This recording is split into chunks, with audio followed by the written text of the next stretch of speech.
the white shooter, mass shooter, is always, was he mentally ill? Right. Deranged, loner, lone wolf. The Muslim killer is always a terrorist, fueled by ideology. I always say, if you believe the view of Muslims presented by some in the media, we're immune to mental illness. It's kind of cool. Right. We have some inbuilt immunity. We can't be mentally ill. Right. We're just kind of ideologues. But if you look at the coverage, Joy, the word terrorism is not used for people who are not Muslims. That's the problem. We've been conditioned to believe that a terrorist attack is only an attack carried out by a brown dude with a beard shouting something in Arabic. Right. When, of course, the statistics show otherwise. The ADL says that 3/4 of the terrorist deaths in the United States over the past decade were carried out by far-right domestic white nationalist terrorists. A quarter by Muslims. Can we say that the media coverage of terrorism in this country is 75% white nationalist, 25% Islamist jihadists? Not good. In fact, Georgia State University did a study.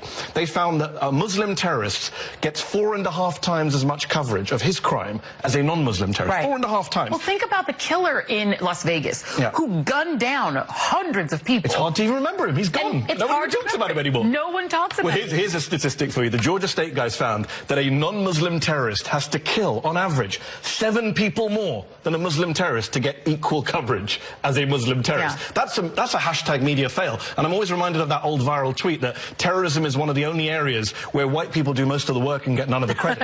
And it's a real problem. But, you know, it leads to racism, Islamophobia. It leads to fear on the part of communities of immigrants that, you know, that's where the terrorism threat is, from brown people, from foreign people, not from the terrorism threat in our midst. Even when you have Dylan Roof shoot 9 people, kill 9 black people in a church. And then get a nice meal of burgers. Yeah, doesn't get charged with terrorism, doesn't get called a terrorist. Alex Fields killed Heather Heyer in Charlottesville, doesn't get called a terrorist, doesn't get charged with terrorism. Robert Bowers, who killed 11 Jewish worshippers in a synagogue last year, doesn't get charged with terrorism, doesn't get... Shooter is the word used in the headline, not terrorist. And look, I have a problem with the whole war on terror discourse to begin with, but let's be consistent. Just make it consistent.